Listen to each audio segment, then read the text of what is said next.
লন্ডনে দ্য ক্লিনিকে চিকিৎসাধীন বিএনপির চেয়ারপারসন খালেদা জিয়ার শারীরিক অবস্থা স্থিতিশীল রয়েছে বলে জানিয়েছেন তার ব্যক্তিগত চিকিৎসক ও বিএনপির স্থায়ী কমিটির সদস্য ডাক্তার জেড.এম. জাহিদ হোসেন।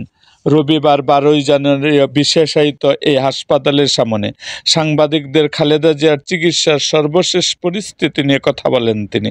এ সময় খালেদা জিয়ার উপদেষ্টা ও তার সফরসঙ্গী এনামুল হক চৌধুরীও উপস্থিত ছিলেন। তিনি জানান, খালেদা জিয়ার শারীরিক অবস্থা আগের চেয়েও ভালো। এদিন তিনি একা একা হাঁটতে পেরেছেন। তিনি দেশের খোঁজখবর নিয়েছেন। উন্নত চিকিৎসার জন্য গত বুধবার 8 জানুয়ারি খালেদা জিয়া লন্ডনে আসেন।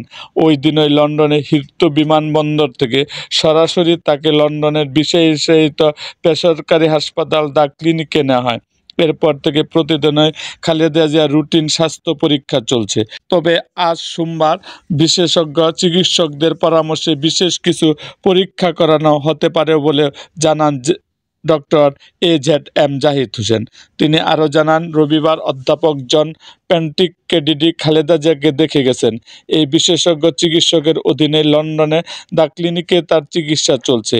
এছাড়া এদিন খালেদা জিয়াকে ফিজিওথেরাপি দেওয়া হয়েছে।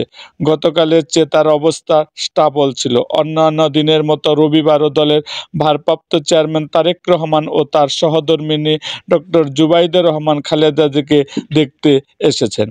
এদিকে ব্রিফিংকালে যুক্তরাষ্ট্র বিএনপির সাধারণ সম্পাদক কয়সর এম আহমেদ বলেন, খালেদা জিয়ার রোগমুক্তির কামনায় যুক্তরাজ্য বিএনপির সব ইউনিটকে স্ব এলাকায় মসজিদে দোয়া মাহফিলের আয়োজনের নির্দেশনা দেওয়া হয়েছে।